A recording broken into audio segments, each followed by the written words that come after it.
Number 30. George Lucas. And now for your feature presentation, the classic re-release of Star Wars The Empire Strikes Back. In this version, the word Wookiee has been changed to hair-challenged animal, and the entire cast has been digitally replaced by Ewoks. In a number of classic episodes, South Park skewers George Lucas for endlessly re-editing his own films, a major problem that has been passionately discussed since the 90s reissues of Star Wars. The parody cleverly taps into fan frustration, exaggerating Lucas as a crazed director who's more obsessed with fixing perfection or making a quick buck than preserving cinematic history. Pair that with Trey Parker and Matt Stone's signature over-the-top satire, complete with Lucas and Spielberg's rather crude behavior towards their own films, and you've got comedy gold. It's absurd, biting, and ridiculously offensive. It's also hilarious and painfully accurate. That's South Park for you.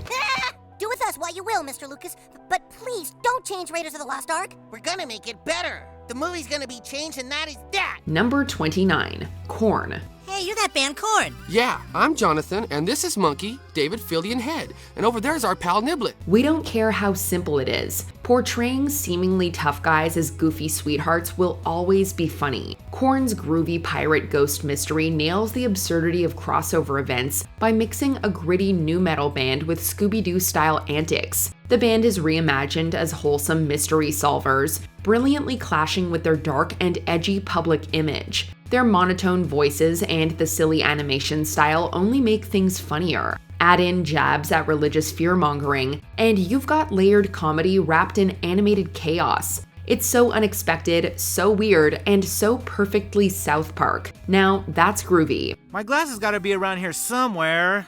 Is that you, Jonathan? Boy, I'm glad to see you. I lost my glasses.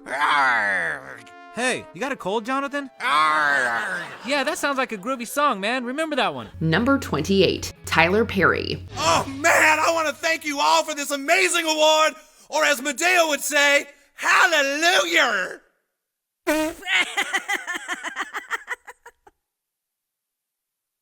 Oh God, how embarrassing. Known for skewering pop culture with unapologetic precision, the show didn't hold back when it turned Tyler Perry into an over-the-top caricature obsessed with money and cringe-worthy one-liners. Perry speaks almost exclusively in goofy catchphrases, and he seems to annoy everyone around him. However, his one-liners are also met with showers of cash by Tolkien Black, highlighting the perception that his formulaic, Medea-fueled humor is still wildly profitable. Despite critical disdain, it's classic South Park, edgy, blunt, and brutally honest. Whether you love Perry's work or find it painfully unfunny, this roast was pretty hilarious and on point. Token, stop giving Tyler Perry money or he won't go away. I can't help it. Number 27. Metallica. Hey, are you the guys protesting free internet music downloading? Hey, it's that Lars Ulrich guy. That's right. Metallica is behind you dudes 1,000%. We're gonna sit here and protest with you until free downloading stops here. No matter how popular they may be, Metallica will never live down the infamous Napster fiasco. South Park attacks this in full force throughout Christian Rock Hard, with Metallica joining the boys for a strike against illegal music downloading. The band is portrayed as out-of-touch millionaires, whining about losing out on hot tubs and gold-plated shark tanks. Which, yeah, fair enough. The parody nails the absurdity of the early 2000s Napster debacle, roasting rock star ego and criticizing the insanely rich multimillionaires that were at the heart of it. Won't somebody think of their profits? What's the matter with him? This month he was hoping to have a gold-plated Shark Tank bar installed right next to the pool, but thanks to people downloading his music for free, he must now wait a few months before he can afford it. Number 26. Biggie. I'm in hell, minding my own business, and the next thing I know, I'm in some kid's bathroom. I apologize, Mr. Smalls. In true South Park fashion, the show runs with a wildly absurd idea. In this case, summoning the ghost of the notorious B.I.G. by saying his name 3 times in a mirror. Why is Biggie suddenly the Candyman? We don't really know, but it's funny. The genius lies in how it blends childhood urban legend with pop culture, making Biggie's ghost both menacing and petty. Instead of haunting for vengeance, he He's mad about being stuck at a Halloween party. His over-the-top frustration, complete with classic Biggie scowls and profanity-laced rants, is the perfect exaggeration. And of course, the fact that no one takes him seriously only makes it funnier. That's pretty cool. Hey, Sharon. Cool this, sucker. Ow! Oh! Number 25. Ben Affleck. Ben! Oh, you brought me roses! Jenny, I just can't stop thinking about you. I can't stop thinking about you either, Ben! I've been meaning to write a song or a poem, but I have no talent. Trey Parker and Matt Stone are not huge fans of Ben Affleck's work. His movies and acting were mocked in Team America, and in South Park, he's portrayed as a gullible buffoon who falls in love with a hand puppet. In the episode Fat Butt and Pancake Head, Affleck becomes passionately infatuated with Cartman's hand, which is painted in the style of his then-girlfriend Jennifer Lopez. The absurdity of Affleck romancing a hand puppet mocks shallow Hollywood relationships and its frequent and frequently ridiculous romantic narratives. It's a smart takedown of celebrity gullibility, portraying Affleck as a clueless and overly earnest moron who blindly falls for an obvious farce. Can I kiss you? No!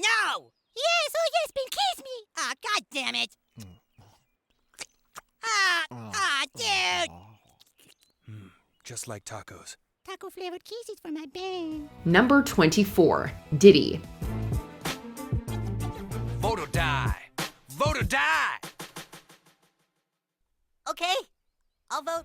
This isn't going where you think it's going. Well, it sort of is. The clever satire of Diddy's Vote or Die campaign critiques how celebrities can sometimes get sanctimonious and turn complex situations into flashy marketing stunts, often for likes or validation on social media. But the real humor comes through Diddy's cartoonishly evil personality. Diddy is portrayed as being extremely bloodthirsty, violently threatening Stan, and slaughtering a community of PETA members. The parody expertly balances two critiques, that of shallow, celebrity-focused social campaigns, and the personality of Diddy himself, who has a long history of violence, harassment, and assault charges. Apparently you haven't heard of my Vote or Die campaign. Vote or die? What the hell does that even mean?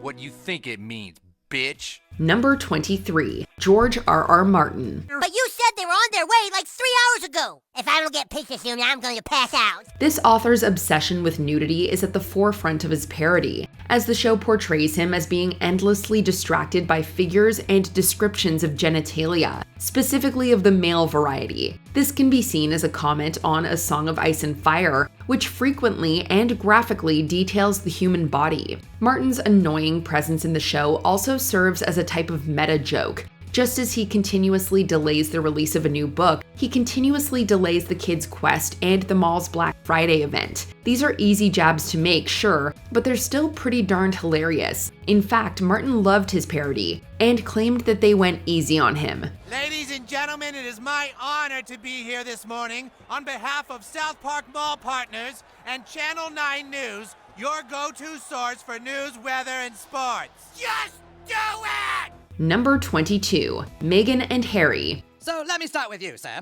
You've lived a life with the royal family, you've had everything handed to you, but you say your life has been hard, and now you've written all about it in your new book, Where? Roll up for the Worldwide Privacy Tour. A modern classic, this episode takes huge jabs at Meghan and Harry, who had recently stepped away from the public eye as members of the royal family. The episode mocks their demand for privacy while simultaneously seeking global attention, loudly marching through towns with signs and shouting at everyone to look at them. This exaggeration highlights the absurdity of wanting to control public perception and step away from the limelight while also monetizing personal stories and drawing constant attention to your own disinterest. It's easily one of the show's greatest attacks on performative activism, using the royal couple as symbols of a larger critique. We just want to be normal people. All this attention is so hard.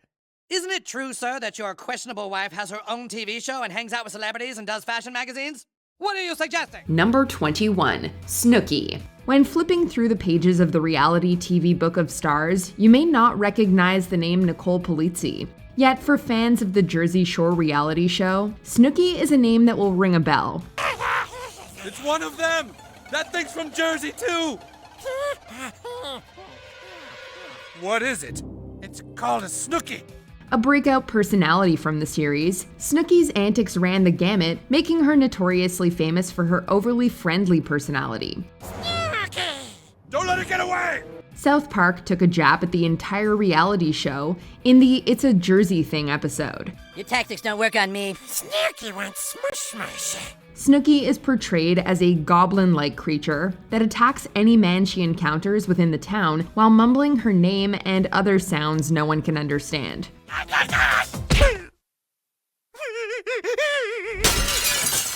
Number 20, The Jonas Brothers. Season 13 of South Park opened with Kenny getting himself a new girlfriend. Tammy Warner. She's the only girl in school whose family is actually poorer than Kenny's. It's really kind of beautiful, if you ask me. To gain her favor, he takes her to a Jonas Brothers concert, which she is eternally excited about, providing fans of the show an extra treat. Clean my room if I'm not it, baby.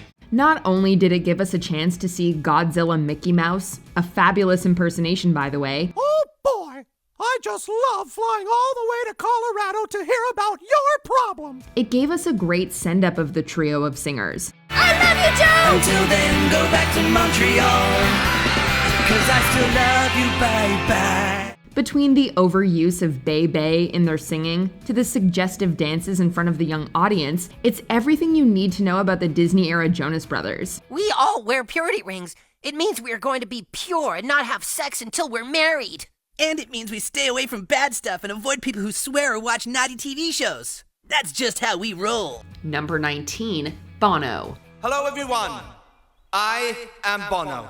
Apparently Bono is not just the lead singer of U2. He's also an actual, literal piece of crap. When Randy Marsh takes a record-setting crap, he steals the title away from, you guessed it, Bono, who is none too pleased, let us tell you.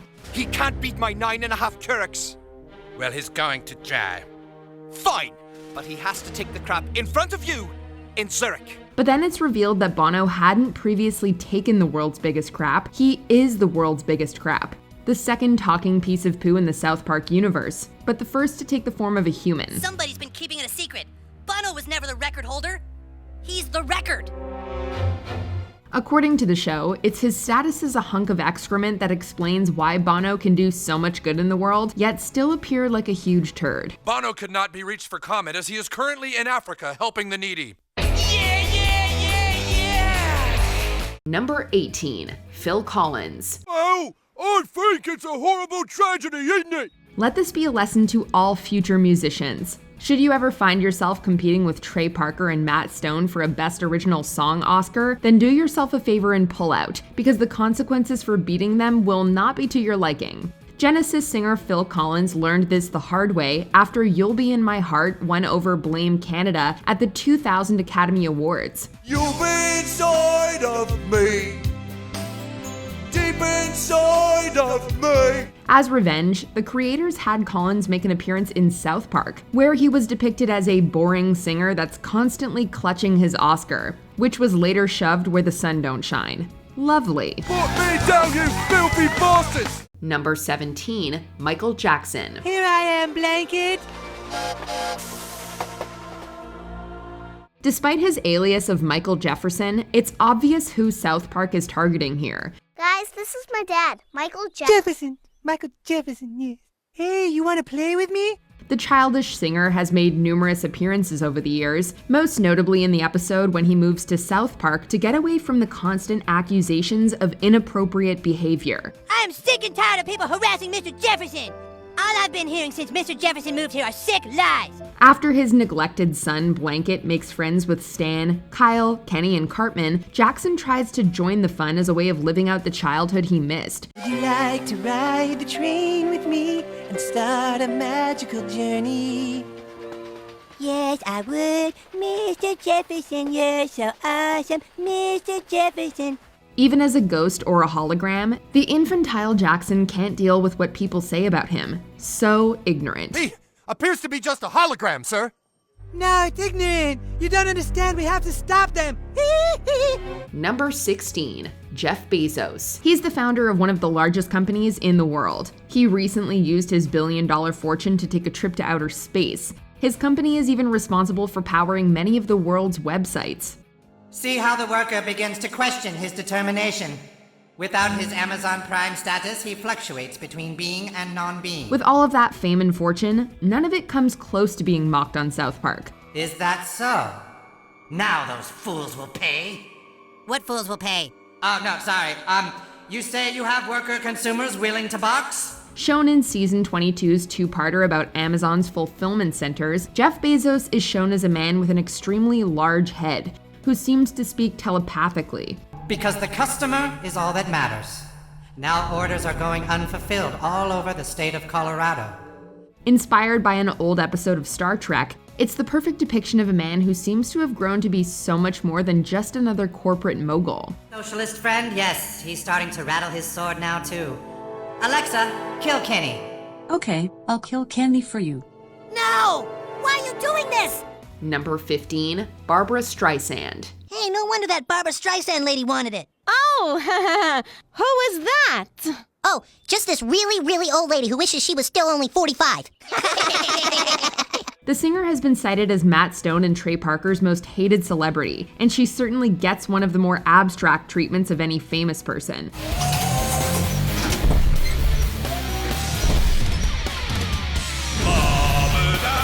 Depicted as Mecha Streisand, she destroys South Park after obtaining an ancient artifact from the boys by tormenting them with her singing. All right, you asked for it.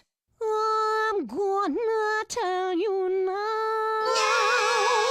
It takes the likes of Leonard Maltin, Sidney Poitier, and Robert Smith of The Cure to eventually destroy her with their kaiju transformation abilities. But Tom Cruise and his fellow pissed-off celebrities later revive her. Great Scott! It's Barbra Streisand! I thought Barbra Streisand had been destroyed by the Robert Smiths. This time, only a duet with Neil Diamond can mollify the gargantuan robotic musical diva. Well, that's because I loved you, girl. And I still love you now. What have you got to say? Number 14, Michael Bay. Mr. Bay, can you think of any ideas how to outwit these terrorists? It may only be a short cameo, but that's all South Park needs to discredit this director. After he's brought in as a consultant on how to deal with a security threat, all Bay can do is spout off ideas for special effects. The military council eventually calls him out on it and demands ideas instead. But of course, Bay being Bay, he doesn't know the difference. We start by making a big CG building, and then we have a meteor go whoosh, and it's all like crawl, and motorcycles burst into flame while they jump over these helicopters, right? We didn't think it was possible to burn a celebrity this badly in 30 seconds, but once again, Matt Stone and Trey Parker found a way. Those aren't ideas, those are special effects. I don't understand the difference. Number 13, Al Gore. And someday, when the world is rid of Man-Bear Pig, everyone will say, "Thank you, Al Gore. You're super awesome." Poor Al has done a lot of good in his career, but if that were to stop Matt Stone and Trey Parker from mocking the former vice president, what kind of satirists would they be? This is the end of you, Man-Bear Pig. Depicted as unstable and almost insane when it comes to his search for the imaginary man-bear pig, Gore is sometimes seen wearing a cape while running around, pretending to fly. I've killed MVP, and now I must save the world from something else. Maybe I'll make a movie starring me. Then people will take me super serial. Excelsior! Speaking in an effeminate manner, Gore is perfectly detached from reality, living in a world where an animal can be half man, half bear, and half pig all at the same time. It is a creature which roams the earth alone. It is half man, half bear, and half pig. Number 12, Cesar Millan. So tell me, what are the problems you're having with the child? Despite being just a kid, Cartman's misbehavior can at times be a force of nature that not even his mother can stop. Who else then could possibly control the boy? Why, the dog whisperer, of course. No dog is too much for me to handle. While he's well known for his work with canines, in the world of South Park, Cesar Millan turns out to be the one person able to keep Cartman in check. How? By treating him like a dog. See, once again, I am the one going for a walk. This is about me. The child is lucky enough to come along. Mom, this is degrading! Ah, God damn it! Despite the role reversal, Millan actually gets off rather easy, considering he's portrayed in a positive light. He reined in and owned Cartman at every turn. How's that for an achievement? See, this is the behavior we've been looking for. Number 11, Rob Reiner. Don't they know how dangerous it is to their health? Don't they know the hazard of secondhand smoke? He's given us The Princess Bride, Stand By Me, and a few other good flicks, which in South Park gets you portrayed as a fat, arrogant mess of a man who cares more about pushing his ideas onto people than actually following his own creed. I will end smoking in bars in Colorado. There will be no more smoking. Isn't he awesome, you guys? When the boys blame the tobacco industry for their smoking, Reiner rallies the town against it by means of creating a commercial that nearly kills the kids for the sake of realism. It's probably not the best idea to take health advice from a man full of green goo. My goo! My precious goo! Number 10, Mark Zuckerberg. No matter how you look at it, Facebook is a website that changed the world. Thanks for coming, Mr. Zuckerberg. Thank you. It is a great honor to be here, amongst all of you. We'll let you decide whether that's for the good or not, but in South Park, they certainly had their opinion. It's here we see the town up in arms over misinformation being spread on Facebook, so they invite its founder, Mark Zuckerberg, to talk about it. Facebook has become a tool for some to disrupt our country and our community. Much like his answers during the 2018 congressional hearings, his depiction in South Park is of a man who dodges questions and spouts a lot of misunderstood nonsense. Now I see you're trying to use your style over mine. Now you try to block me. He randomly shows up in people's homes and seems utterly oblivious to how the real world works. Get out of our fridge! Ha ha ha! This puny refrigerator could not block me. What makes you think you can? We're not sure if it's funny or just disturbing. Hold on, that's not true. Facebook says it's true. No! Number 9, Tom Cruise. So you're not the prophet, huh? You made me look stupid. I'm gonna sue you too. Well, fine. Go ahead and sue me. I will. I'll sue you in England. All aspects of Tom Cruise's controversial personality and lifestyle are heavily parodied in the classic and controversial episode, Trapped in the Closet. The frozen alien bodies were loaded onto Xenu's galactic cruisers, which look like DC-8s, except with rocket engines. When he's led to believe that Stan is the reincarnation of Scientology founder L. Ron Hubbard, Cruise sycophantically seeks his approval. L. Ron? L. Ron! It really is you! Oh, this is the greatest day of my life. Dude, I need to go to bed. He's utterly devastated when Stan admits he's not as good as an actor as some others in Hollywood. So he barricades himself away and waits for various celebs to attempt to lure him out of the literal closet. Tom? Tom, it's Nicole. Hi, Nicole. Tom, don't you think this has gone on long enough? It's time for you to come out of the closet. Likely as a form of retaliation at the real Cruise after he had a rerun of the episode banned, poor old Tom gets it again in some later episodes. Number 8, Russell Crowe. Born in New Zealand in '64, a hot-headed actor named Russell Crowe. He loves to act, but he loves one thing more, fighting round the world. This Australian actor aptly has a show called Russell Crowe Fightin' Around the World, and that title really says it all. Fighting round the world, Russell Crowe. Crowe randomly beats people up who are even slightly critical about his work, and even a few who aren't, to be honest. Dude, the director said to cut it. My fighting is poetry. You don't edit Russell Crowe's poetry, you testicle. Along with his good friend Tugger, a boat, the incredibly offensive Australian beats up folks and calls them various names. Oh my god, it's Russell Crowe! Oh my god! Why don't you mind your own business, you scroutum? Perhaps worst of all, he even beats up a cancer patient in a misguided attempt to fight cancer itself. Even poor Tugger grows tired of Crowe's antics in the end. Think I feel your heartbeat. Can you feel mine? Number 7, James Cameron. This is it. Throttle down! He's directed some of the most successful movies of all time, set a record by traveling deeper into the Mariana Trench than anyone else, and has one hell of a catchy theme song. His name is James Cameron, the bravest pioneer. No budget too steep, no sea too deep. Who's that? It's him, James Cameron. On a mission to raise the bar of humanity, which dropped to new lows after we accepted Honey Boo Boo, Cameron once again descends into the darkness of the ocean, encountering Randy Newman along the way. I've been diving in the deep and I'm feeling so cheap. While everyone else seems bored of his exploits, we can't get enough of them. Oh, and congrats on being the only Canadian in South Park who doesn't look like, well, every other Canadian. James Cameron does what James Cameron does because James Cameron is James Cameron. Number 6, Jennifer Lopez. If you're looking for an impersonation of J-Lo on South Park, you'll have to pick one. Fulfill all your wishes with my taco-flavored kisses. Taco, taco.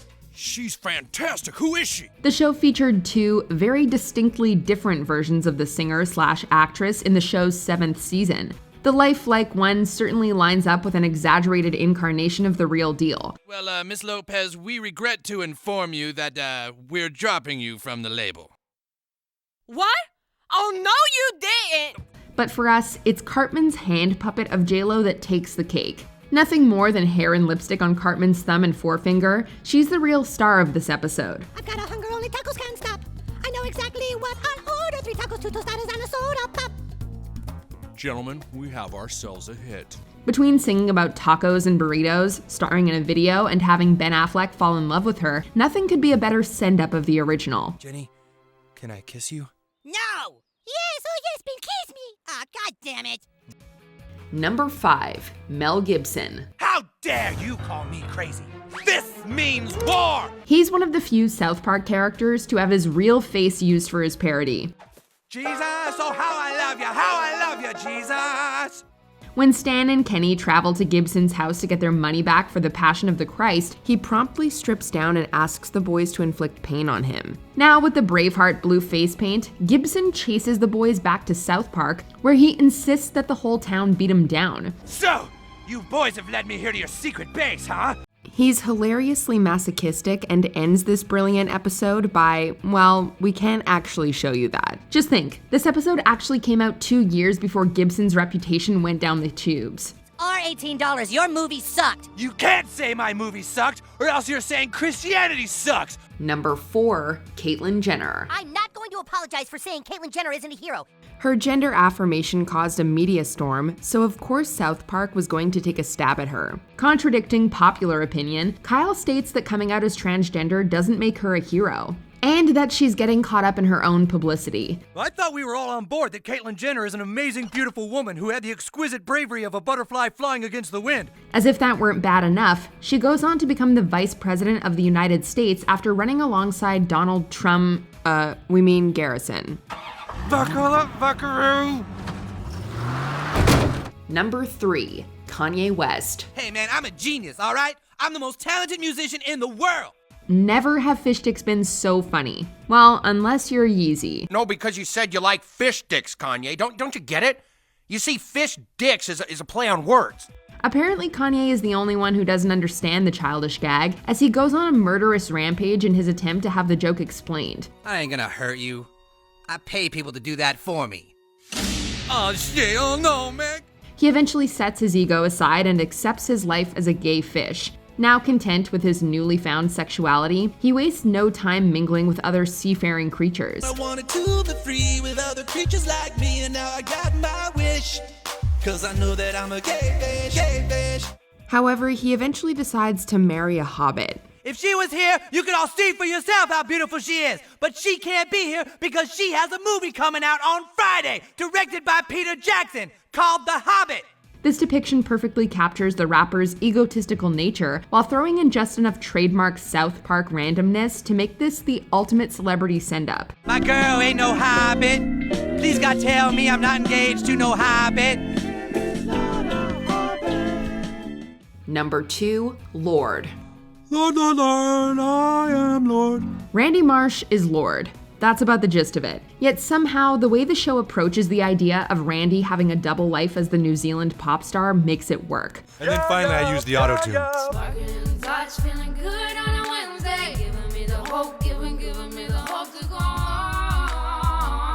While no one seems to be able to see through Randy's flimsy disguise, which is limited to throwing on a dress and yelling out that he's Lorde, there's also an odd sincerity to this running gag. Okay, Aside from the obvious joke of having Stan's dad pose as a young female singer, the way the characters speak so highly of her kind of makes us want Randy and Lorde to be the same person. Number 1. Donald Trump. Satan! I don't want to right now. What?